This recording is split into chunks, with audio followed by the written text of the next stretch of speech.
Nesta quarta-feira nós estamos de volta com o Bíblia Fala para lhe apresentar mais uma vez aquilo que Pedro deixou registado nas Sagradas Escrituras, nas duas epístolas que ele escreveu e que são conselhos muito interessantes. Alguns deles talvez que nós não consigamos colocá-los assim em prática tão facilmente ou porque a leitura não é assim tão fácil. E nós vamos hoje ver um desses aspectos que, se calhar, se nós formos literalmente aplicá-los tal como eles estão escritos, se calhar não traduzem bem aquilo que Pedro quis dizer. Por isso, antes de passarmos à conversa com o Pedro, eu aconselho e convido a si, que está desse lado, a abrir a sua Bíblia em 1 de Pedro, capítulo 3, e lermos aqui alguns versículos desde o primeiro versículo. Capítulo 3, versículos 1 a 7, diz: Semelhantemente, vós, mulheres, sede submissas aos vossos maridos, para que também, se alguns deles não obedecem à palavra, sejam ganhos sem palavra pelo procedimento de suas mulheres, considerando a vossa vida casta em temor. O vosso adorno não seja o enfeite exterior, como as tranças dos cabelos, o uso das joias de ouro ou o luxo dos vestidos, mas seja o do íntimo do coração, no incorruptível traje de um espírito manso e tranquilo, que é precioso diante de Deus. Porque assim se adornavam antigamente também as santas mulheres, que esperavam em Deus e estavam submissas aos seus maridos. Como Sara obedecia a Abraão, chamando-lhe senhores, da qual vós sois filhas, se fazeis o bem e não temeis nenhum espanto. Igualmente, vós, maridos, vivei com elas, com entendimento, dando honra à mulher como vaso mais frágil e como sendo elas herdeiras convosco da graça da vida, para que não sejam impedidas as vossas orações. Pedro, nós encontramos aqui algumas palavras que hoje não são provavelmente nada populares, ou pelo menos não temos essa ideia delas. Haverá aqui algum princípio que nós podemos, de alguma forma, ver que seja útil para as famílias, na organização da sociedade? Sim, sem dúvida. Na linha do que temos visto ao longo desta semana, há claramente aqui princípios muito úteis. Pedro tem estado, nós estamos a acompanhar Pedro, não é? Nesta reflexão que ele faz, e é interessante notar que, estamos neste dia, digamos, já na terceira dimensão de conselhos, ou, no fundo, exortações a deveres que nós na sociedade temos. Já vimos os deveres que todos temos diante das autoridades. Vimos os deveres daqueles que servem, que são servos aos escravos diante dos seus senhores. E hoje, o apóstolo, neste texto, estamos a tratar o dever das mulheres diante dos seus maridos. E mesmo dos maridos, porque o versículo 7 depois também fala dos maridos, não é? E precisamente dos maridos diante das mulheres. É interessante então notar que há um paralelo entre estas várias dimensões, que é o paralelo de que são relações humanas ou relações sociais estabelecidas, e outro paralelo importante é que no contexto, especialmente no contexto em que elas foram escritas, estas relações estavam completamente desordenadas. Quando nós fazemos, portanto, uma leitura comparada no seu contexto, nós entendemos que a forma como os reis, imperadores e governantes no primeiro século dominavam sobre a população são hoje, para nós, seriam um exemplo de tudo o que não se pode fazer. Claro.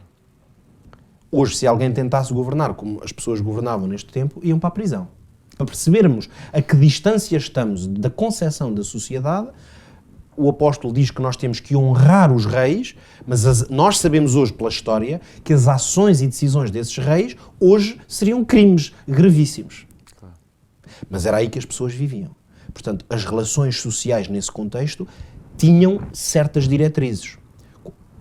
Talvez o exemplo mais paradigmático seja o facto de haver homens que estavam privados da sua liberdade e que estavam sob o domínio de outros que, como nós vemos, os podiam esbofetear, mesmo que eles fizessem o bem.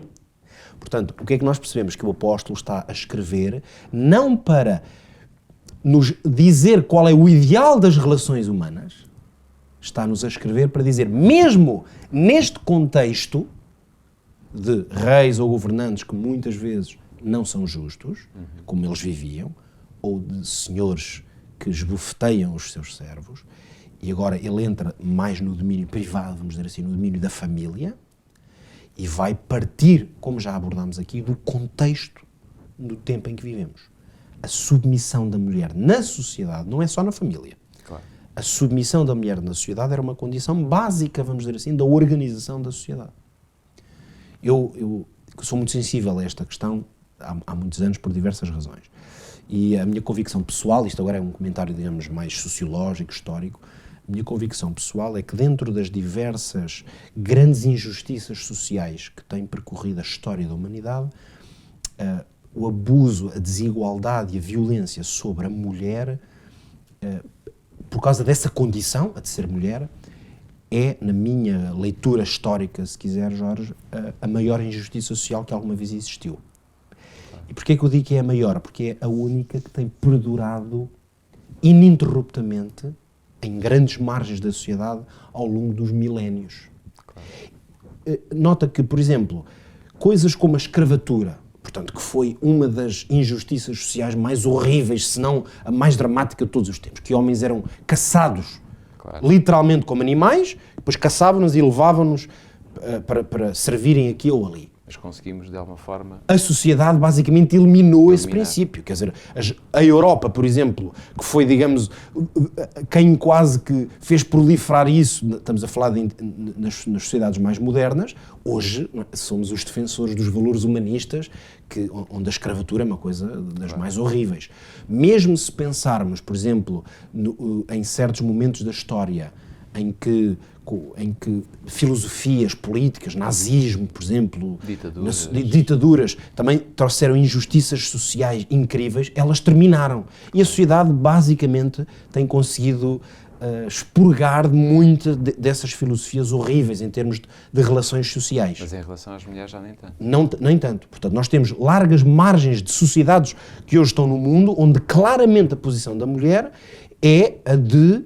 Nós estamos a falar apenas de submissão, porque claro, a submissão num contexto bíblico até pode ser uma coisa boa. Estamos a falar de a mulher ser humilhada, rebaixada, portanto tratada como um ser inferior. Que está noutro nível. Está noutro nível. Basicamente, uma injustiça social é precisamente quando pessoas são olhadas como se estivessem em níveis diferentes. Claro. O racismo é um outro exemplo, que embora continue presente na consciência de muitas pessoas, em termos formais das sociedades, está muito afastado. Em muitos lugares o racismo é um crime. Quer dizer, se eu tiver comentários racistas contra uma pessoa só porque ela tem uma cor diferente da minha, ou um tom de pele, eu posso ser punido por causa disso. O mesmo não acontece de uma forma muito global, ainda em muitas sociedades, na condição da mulher. Logo, temos que ler este texto bem conscientes desta realidade.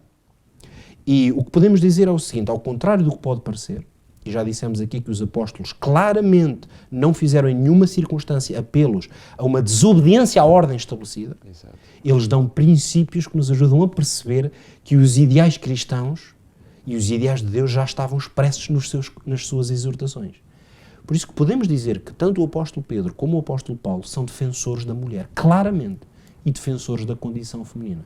Isto para alguém que possa... E do lugar que a mulher pode ocupar. Do lugar que a mulher deve ocupar. São claramente defensores. Eu tenho aqui um minuto mais, portanto, não há tempo para explorar isto. Quem sabe noutra ocasião o possamos fazer. Porque é que podemos dizer que nestas palavras, como em outras similares do apóstolo Paulo, há uma defesa da condição, digamos, da mulher? É porque a mulher é, embora chamada no contexto da família cristã a manter-se num lugar de submissão, é-lhe concedida uma honra que claramente está muito afastada do que a sociedade deste tempo fazia e, sobretudo, a mulher é colocada, se nós lermos bem, e não é inventar, é ler, mas os detalhes que aqui estão, nós percebemos que os apóstolos dão à mulher uma capacidade de, na verdade, ser considerada pessoa e por isso fazer as suas próprias escolhas. Basta pensar nisto, o apóstolo Pedro está a escrever... A sua primeira exortação é a mulheres que sejam cristãs, claro, mas que os maridos não sejam. Exatamente. O que quer dizer que, nas entrelinhas deste texto, o apóstolo Paulo faz, aliás, exatamente a mesma coisa, ele tem mesmo uma mensagem para as mulheres, que exorta as mulheres que os maridos não são crentes a não os deixarem. Claro. Repara que isto significa o quê? Que o apóstolo está a considerar que a mulher, mesmo neste período, tinha condição e autonomia para abraçar uma fé que diferente do seu marido. Então, é por isso que nós percebemos que, ainda que mantendo-se dentro do registro, vamos dizer assim, das características do sistema social, os apóstolos, na verdade, consideram a mulher na sua essência, enquanto pessoa, na sua autonomia. Ele termina este texto, nós vamos terminar aqui, dizendo aos homens, repara, que se não derem honra à mulher e não a considerarem como herdeiras da graça da vida, as orações deles seriam impedidas. Exato. No fundo, o que ele está a dizer é, se vocês não honrarem as vossas mulheres e as considerarem como parte desta graça que vos é concedida, no fundo ele está a dizer, Deus nem sequer ouve as vossas orações. Portanto, mantendo-se dentro deste registro de a mulher ser submissa ao marido, nós percebemos que os apóstolos e o apóstolo Pedro chamam as mulheres a um estatuto que, enquanto cristãos, compreendendo o tempo e as condições em que isto foi escrito, nos ajudam a perceber os princípios que estão por trás desta mensagem. E esses princípios são claramente de que a mulher não está exclusivamente como um ser que depende de outros para existir, para decidir ou para viver até em harmonia com a vontade de Deus. Aliás, sei que o tempo já está mesmo no fim, mas ainda podemos fazer referência a isto, é que aos maridos é pedido que deem honra à sua mulher. Não é? E é certo que Pedro coloca aqui como vaso mais frágil, mas não significa que esta fragilidade seja incapacidades ou níveis diferentes. Porque elas eram efetivamente o vaso mais frágil. Claro. Quando nós olhamos, é a mesma coisa que dizer, se ele escrever a um cristão, como vimos ontem, que é escravo, claro, ele vai dizer que diante do Senhor ele é um vaso mais frágil. Exatamente. É evidente, porque toda a sua vida está completamente dependente daquele que é seu Senhor. Portanto, isto ajuda-nos a perceber que a condição de vaso mais frágil, os apóstolos não estão a fazer referência a uma condição inerente, é uma condição do contexto. Mas mesmo neste contexto, os apóstolos claramente chamam os maridos, os homens, a honrarem, a considerarem as suas mulheres. Portanto, nós temos aqui motivo de esperança, temos princípios muito úteis para nós, ainda conscientes do tempo em que os apóstolos escreveram. A coisa mais bonita que nós podemos encontrar na Bíblia é que realmente Deus valoriza imenso o homem e a mulher. E todos aqueles que escreveram a Bíblia também o fizeram.